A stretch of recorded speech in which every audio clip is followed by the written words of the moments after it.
Ibu, Bapak, saudara-saudari sekalian, selamat berjumpa kembali di dalam pualam kasih Bapa. Apa kabar? Semoga kita semua dalam keadaan yang baik, dalam perlindungan Tuhan. Ibu, Bapak, saudara sekalian, kita akan belajar hari ini tentang tangan Allah. Sesuatu yang sangat penting. Dalam Alkitab kita kadang-kadang membaca tentang tangan Allah.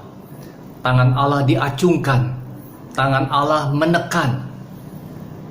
Tetapi hari ini kita akan melihat dan belajar bersama-sama tentang tangan Allah yang murah hati.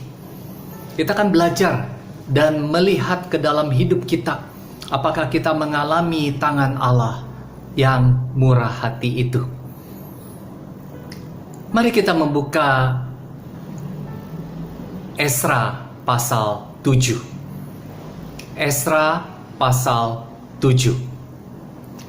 Saya akan mulai dengan ayat 1. Kemudian daripada semuanya itu, pada zaman pemerintahan Artasasta, raja negeri Persia, maka berangkatlah Esra bin Seraya bin Azaria bin Hilkiah. Raja Artasasta adalah raja yang besar, raja kerajaan Persia. Dia memerintah tahun 465 sampai 424 sebelum Masehi. Raja Artasasta sangat berkuasa. Wilayah kekuasaannya dari Persia sampai India, sangat jauh. Nah, di situ dikatakan di dalam pemerintahan Raja Artasasta itu ada Esra bin Seraya bin Azaria bin Hilkiah. Saya lanjutkan dengan ayat 6. Esra ini berangkat pulang dari Babel. Ia adalah seorang ahli kitab, mahir dalam Taurat Musa yang diberikan Tuhan Allah Israel, dan raja memberi dia segala yang diingininya. Saya ulangi, segala yang diingininya, oleh karena tangan Tuhan Allah melindungi dia. Coba bayangkan, Raja Artasasta yang besar memberikan kepada Esra segala yang diingininya. Luar biasa. Dalam bahasa Inggris dikatakan, and the king gave him everything he asked for, because the gracious hand of the Lord, his God, was on him. The gracious hand of the Lord, his God, was on him. Tangan Allah yang murah hati bersama dengan dia, dengan Esra, ahli kitab itu. Saya lanjutkan dengan ayat 8 dan 9. Lalu tibalah ia di Yerusalem pada bulan kelima, yakni pada tahun ke-7 zaman raja itu. Tepat pada tanggal 1 bulan pertama, ia memulai perjalanannya pulang dari Babel, dan tepat pada tanggal 1 bulan kelima, ia tiba di Yerusalem. Oleh karena tangan murah Allahnya itu melindungi dia. Kembali di sini disebut, ya, Esra berangkat dari Babel, tempat pembuangan, sampai ke Yerusalem dari tanggal 1 bulan pertama sampai tanggal 1 bulan kelima. Jadi lamanya 4 bulan. Perjalanan yang panjang. Jangan lupa dulu mereka naik unta, mungkin naik keledai. Perjalanan yang panjang dari Babel sampai ke Yerusalem, 4 bulan lamanya. Dan ketika tiba di sana, dicatat bahwa di ayat 9, ya, karena tangan murah Allahnya itu melindungi dia. Kenapa? Di ayat 10 dikatakan, sebab Esra telah bertekad untuk meneliti Taurat Tuhan dan melakukannya serta mengajar ketetapan dan peraturan di antara orang Israel. Satu hal yang luar biasa.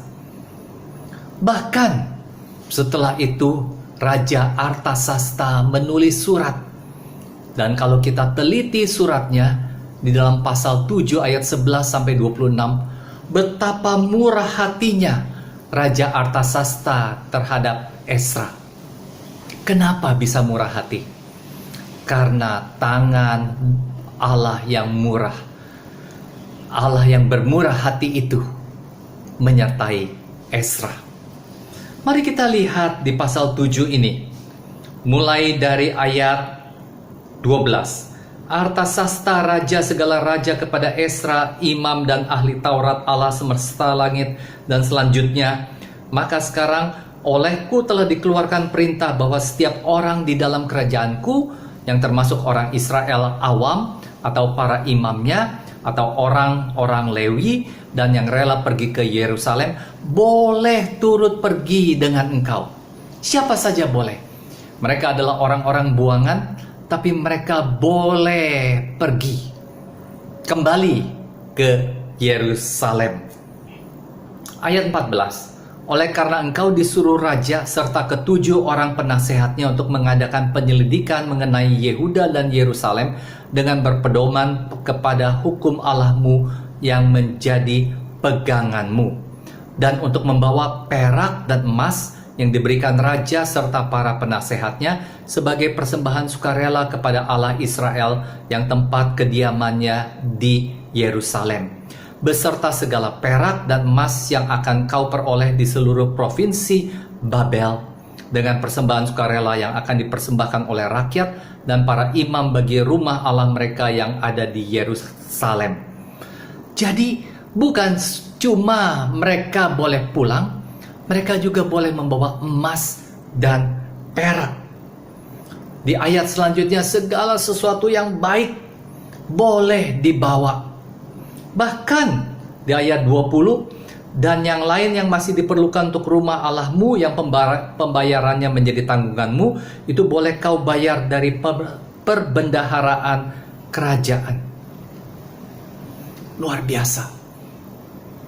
Raja Artasasta bermurah hati kepada Ezra.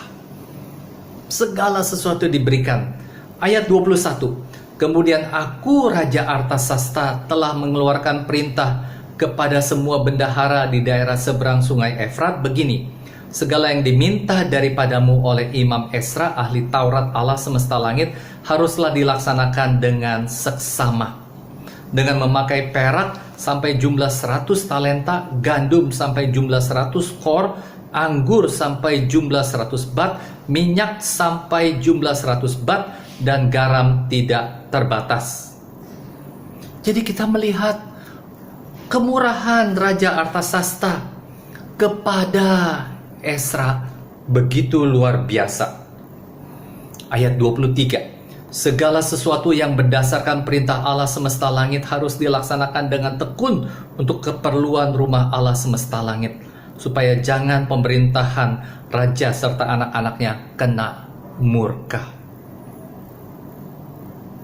Raja Artasasta yang tidak percaya kepada Tuhan Allah semesta langit, tapi dia memberikan perintah seperti itu. Luar biasa, bukan? Ayat 24, lagi pula kami beritahukan kepadamu bahwa tidaklah sah bila para imam, orang Lewi, penyanyi, penunggu, pintu gerbang, budak di bait Allah, dan para hamba rumah Allah dikenakan pajak upeti dan bea. Maka engkau, hai Ezra, angkatlah pemimpin-pemimpin dan hakim-hakim sesuai dengan hikmat Allahmu yang menjadi peganganmu, supaya mereka menghakimi seluruh rakyat yang diam di daerah seberang sungai Efrat, yakni semua orang yang mengetahui hukum Allah, dan orang yang belum mengetahuinya haruslah kau ajar.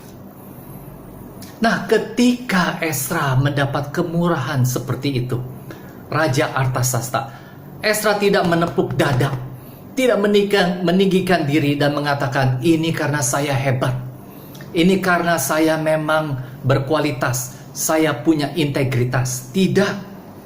Ezra mengatakan di ayat 27, terpujilah Tuhan Allah nenek moyang kita, yang dengan demikian menggerakkan hati raja sehingga ia menyemarakan rumah Tuhan yang ada di Yerusalem, dan membuat aku disenangi oleh raja dan penasehat-penasehatnya, serta segala pembesar raja yang berkuasa.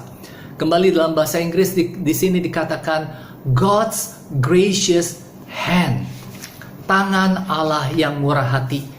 Allah bisa menggerakkan siapa saja. Ezra sungguh menyadari bahwa ini semua karena kemurahhatian Allah. Sehingga dia boleh berhasil. Dia boleh mengadakan perjalanan dari Babel sampai Yerusalem. Pertanyaannya, ibu, bapak, dan saudara sekalian, apakah kita menyadari ada tangan Allah di dalam hidup kita semua?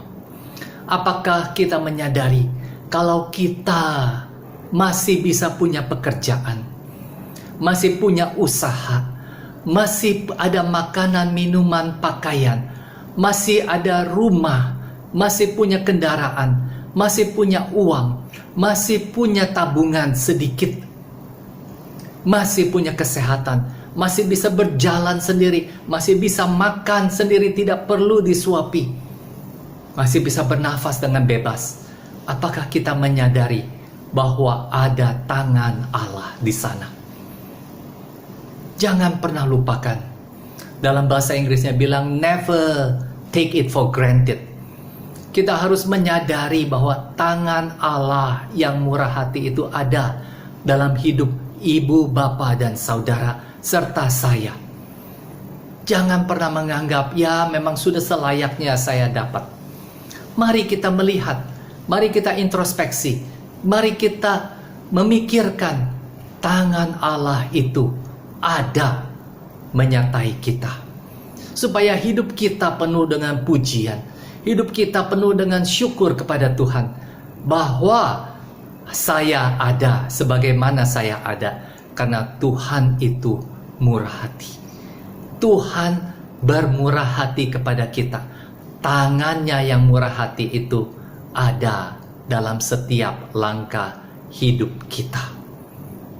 Saya ajak ibu, bapak, saudara sekalian memikirkan hal ini. Dan senantiasa melihat bahwa tangan Allah yang murah hati itu ada dalam hidup kita. Amin.